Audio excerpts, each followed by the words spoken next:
Harry's Wife, Part 102.80.4. Archetypes. Dumb just got dumber. Harry's wife is deluded. She thinks that she's far more than she actually is. Her protective narcissism prevents her from seeing her true behaviours.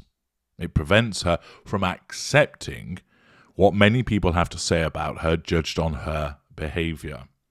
It is fantastic in the way that it doesn't allow her, for long at least, to be affected by the criticisms, constructive or otherwise, with regard to her behaviour.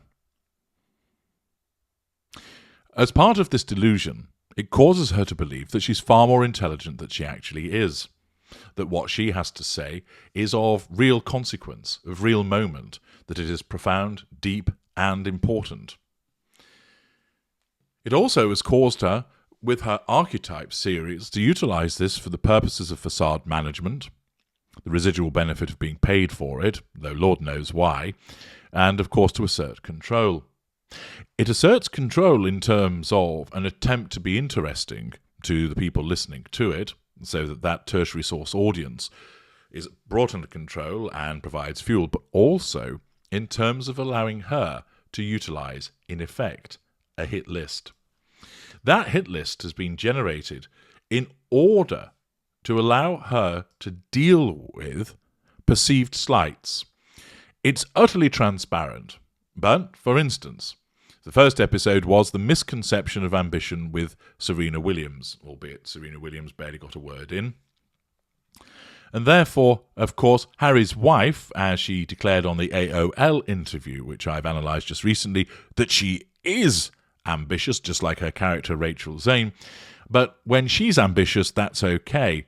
But she's obviously being labelled as ambitious in a way which was a criticism of her.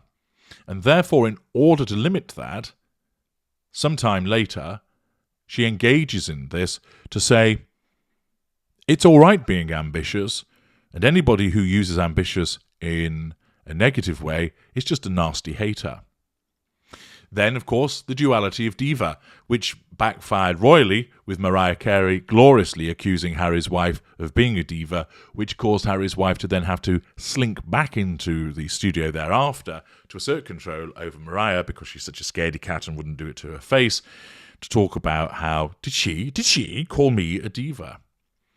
Then the stigma of the singleton with Mindy Kaling, again. She will have at some point been labelled a singleton, and she didn't like it. Then the Dragon Lady. Now, of course, Harry's wife isn't Asian, but of course her narcissism will cause her to believe that she is, because after all, by making up a story about eating noodles while naked in a Korean spa means that she understands everything there is to be about Asian. Next week she's going to eat pizza, which means that she understands Italians inside out, understands the way that they think, feel, and function.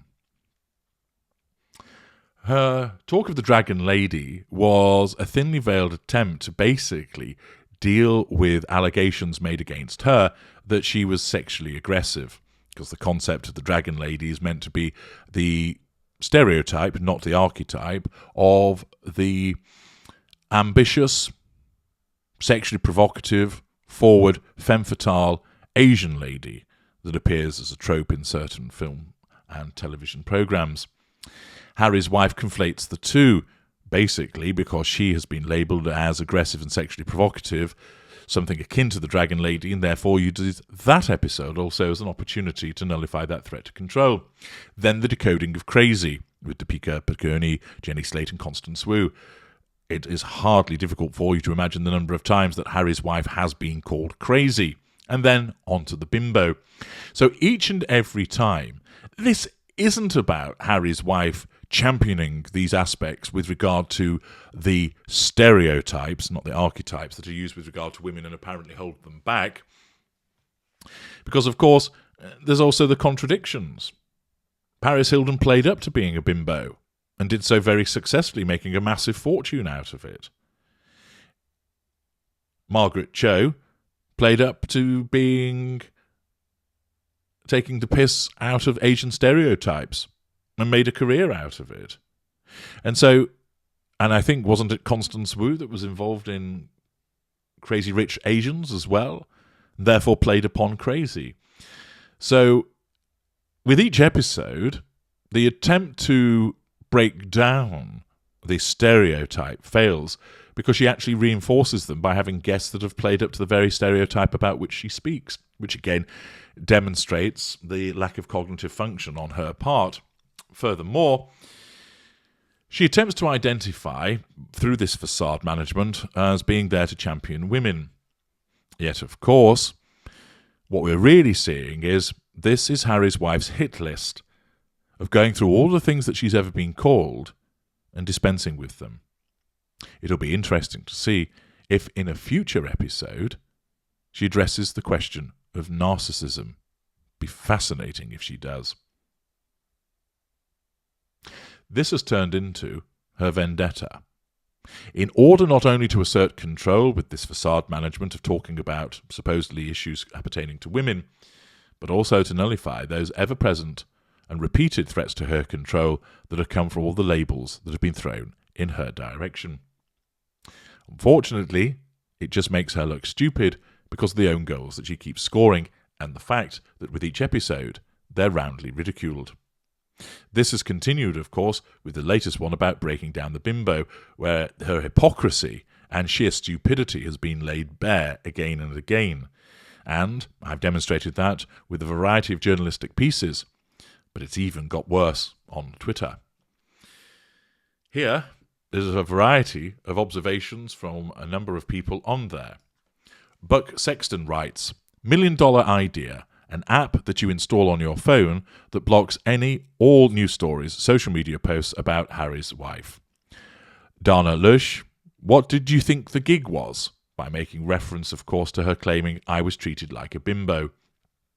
All of these posts reference the New York Post article where Harry's wife states, I was treated like a bimbo, objectified on Deal or No Deal. Xavier DeRusso states, this woman is a victim of something new every single day. Brent Scher, the gig is literally to look pretty next to a briefcase. Did she expect to be given platform to discuss world peace? Amy Alcon, it was solely about beauty and not necessarily about brains, she said. This is like being a roofer and complaining that you are expected to go on roofs. Ian Harworth, that's quite literally the job description. A job you gladly accepted, we should note. No sympathy there for those observations. And of course, there are many people passing observation upon this. Lyndon Fringe states, this is after editing. Imagine what the original was like in terms of the podcrap. Melina Gass, so after the podcast, you'll be president. Lucy Lastic replies, I think she'll settle for that, seeing as the Queen position is taken.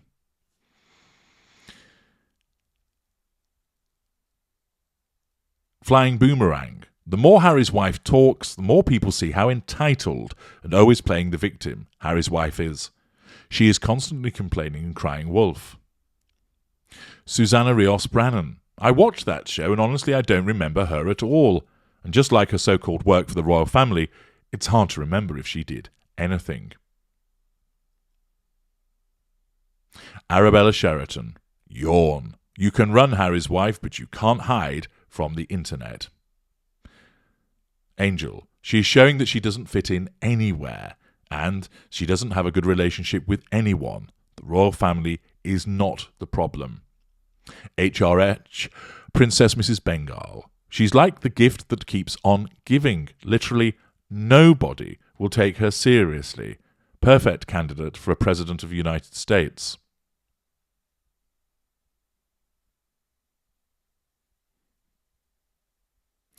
Serafina, lots of blue checks, finally calling her out. Reference to those that are verified on Twitter.